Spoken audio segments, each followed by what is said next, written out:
بسم اللہ الرحمن الرحیم۔ السلام علیکم ناظرین۔ اللہ تعالیٰ نے فرمایا، میں نے اپنے نیک بندوں کے لیے جنت میں ایسی ایسی نعمتیں تیار کر رکھی ہیں جو نہ کسی آنکھ نے دیکھیں، نہ اس کی خوبیوں کو کسی کان نے سنا۔ جنت میں نیند نہیں ہے۔ میرے نبی صلی اللہ علیہ وآلہ وسلم نے فرمایا، اس لیے نہیں ہے کیونکہ نیند اور موت بہنیں ہیں، جب موت گئی تو اس کی بہن بھی گئی۔ وہاں ہمیشہ جاگتے، کھیلتے، کودتے، کھاتے پیتے رہیں گے۔ جنتیوں کے لیے حوریں ہوں گی۔ جنتی جب حور کو دیکھے گا تو کہے گا، تو کون ہے؟ حور کہے گی، میں آپ کی بیگم ہوں۔ پھر وہ اسے اپنے گلے لگا لے گا۔ یہ جو گلے لگائے گا، میرے نبی صلی اللہ علیہ وآلہ وسلم نے فرمایا 70 سال اس کے گلے لگا رہے گا۔ یہ جنت کا سب سے چھوٹا درجہ ہے، تو سوچو اوپر والے جنت کیسی ہوگی۔ میرے نبی صلی اللہ علیہ وآلہ وسلم نے فرمایا، اللہ پوری دنیا کو دیدار عام کرائے گا اور حضرت ابوبکر صدیق کو دیدار خاص کرائے گا۔ جب جنتی مرد عورت سب جنت کے دروازے پر پہنچ جائیں گے تو دروازے بند ہوں گے۔ جنت کے 8 دروازے ہیں۔ جب وہ دروازے بند ہوں گے تو پاس 2 چشمے ابل رہے ہوں گے۔ کوئی انہیں نہیں کہے گا۔ اللہ کی طرف سے ان کے دل میں خیال آئے گا، وہ ایک سے پانی پئیں گے تو دوسرے سے وضو کریں گے۔ جیسے ہی یہ پانی ان کے معدے میں پہنچے گا تو پخانہ ختم ہو جائے گا، پیشاب ختم، تھوک ختم ہو جائے گا، بلغم ختم ہو جائے گی، بیماری ختم ہو جائے گی، بڑھاپا ختم ہو جائے گا، ہر گندگی ختم ہو جائے گی۔ ہزاروں لیٹر پانی پی لیں گے لیکن پیشاب نہیں آئے گا۔ ہزاروں کلو کھانا کھا لیں گے لیکن پخانہ نہیں آئے گا۔ دوسرے چشمے سے وضو کریں گے تو چہرے روشن، داڑھی غائب ہو جائے گی، 4 صفتیں پیدا ہو جائیں گی۔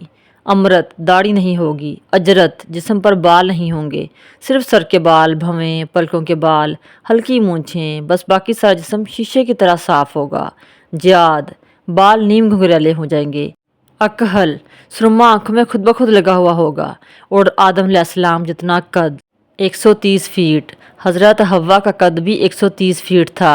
جنت کی حور کا قد بھی 130 فیٹ ہے۔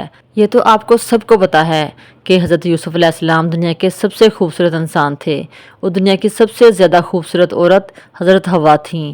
حضرت داؤد علیہ السلام کی سریلی آواز، حضرت عیسیٰ علیہ السلام کی جوانی، اور حضرت محمد صلی اللہ علیہ وآلہ وسلم کے عمدہ اخلاق، یہ سب کچھ جنت میں ملے گا۔ ایک کالے رنگ کا آدمی نبی کریم صلی اللہ علیہ وآلہ وسلم کے پاس آیا اور کہا، یا رسول اللہ، میں کالا ہوں، پیسہ بھی کوئی نہیں ہے میرے پاس، اگر میں آپ پر ایمان لے آیا تو کیا میں جنت میں جا سکتا ہوں؟ آپ صلی اللہ علیہ وآلہ وسلم نے فرمایا، تو اپنے کالے ہونے کا غم نہ کر، جب تو میرا ساتھ دے گا تو جنت میں اللہ تجھے اتنا خوبصورت بنا دے گا کہ تیرے چہرے کی لائٹ 1000 سال تک دکھائی دے گی۔ اتنا خوبصورت بنا دے گا اللہ تجھے۔ دنیا والی عورت جب جنت میں جائے گی تو اس کے بال سر سے لے کر ایڑی تک جائیں گے، اور اس کا قد بھی 130 فیٹ ہوگا۔ جنت کے دروازے بند ہیں، اندر کیسے جائیں؟ پھر حضرت محمد صلی اللہ علیہ وآلہ وسلم جنت میں لے کر جائیں گے۔ حضرت محمد صلی اللہ علیہ وآلہ وسلم سب سے آگے اللہ کو سجدہ کریں گے۔ اللہ سے کہیں گے، دروازہ کھولیں۔ اللہ کہے گا، آپ بسم اللہ کریں۔ حضرت محمد صلی اللہ علیہ وآلہ وسلم نے فرمایا، میں سب سے پہلے دروازہ نوک کروں گا، اندر سے آواز آئے گی، کون؟ آپ کہیں گے، محمد رسول اللہ۔ پھر اندر سے آواز آئے گی، مرحبا یا رسول اللہ۔ ایسے دروازے کھل جائیں گے۔ آپ صلی اللہ علیہ وآلہ وسلم نے فرمایا، سب سے پہلے میری امت جنت میں جائے گی۔ جنت میں سے ایک سواری آئے گی، آپ صلی اللہ علیہ وآلہ وسلم اس کے اوپر بیٹھ جائیں گے۔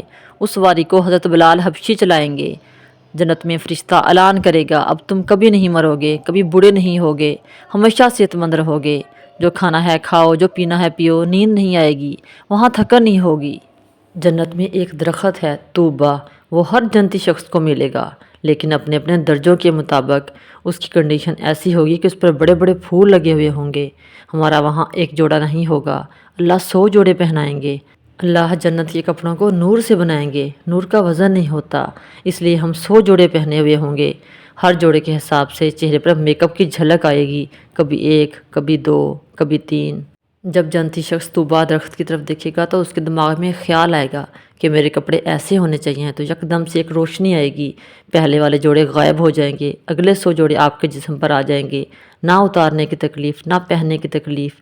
اور جنت کی حور اور جنت کی ایمان والی عورت کو اللہ لباس پہنائے گا، وہ 3 میل کے دائرے میں گھومے گا، اور اس کے بال سر سے لے کر پاؤں تک ہوں گے۔ جب وہ سر کو ایسے کر کے ہلائے گی تو ہر طرف روشنی پھیل جائے گی اور خوشبو پھیل جائے گی، وہاں موت نہیں ہوگی۔ اگر ہوتی تو ہم وہ حسن دیکھ کر ہی مر جاتے۔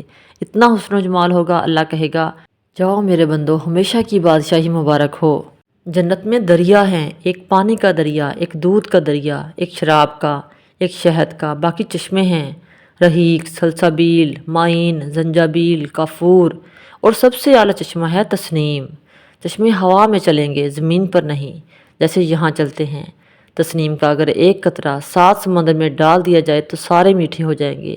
آخری جنتی کو اللہ 72 بیویاں عطا فرمائے گا، اور اعلیٰ سے اعلیٰ فردوس والوں کے لیے تو کوئی تعداد ہی نہیں۔ اس کے علاوہ ہر جمعے اللہ تعالیٰ اپنا دیدار کرائیں گے، اور ہر جمعے ایک نئی بیگم آپ کو عطا کی جائے گی۔ جو سب سے آخر میں جنتی جائے گا اپنی سزا جہنم میں پوری کرنے کے بعد، اس کا نام ہوگا جوہینہ۔ وہ اتنے تھوڑے ایمان والا ہوگا، نہ نبی کی سفارش سے جہنم سے نکلے گا، نہ اللہ خود نکالے گا۔ وہ اپنی سزا پوری کرنے کے بعد جنت میں جائے گا۔ جب اسے جنت کے دروازے پر اللہ پہنچائے گا تو اللہ کہیں گے تمہیں پتہ ہے میں تمہیں کیا دے رہا ہوں؟ وہ کہے گا کیا؟ اللہ کہے گا دنیا سے 10 گنا بڑی جنت دے رہا ہوں۔ وہ کہے گا اللہ مذاق تو نہ کر، میں تو ابھی دوزخ سے نکل کر آیا ہوں، مجھے کوٹھا ہی کافی ہے۔ اللہ کہے گا آگے چل۔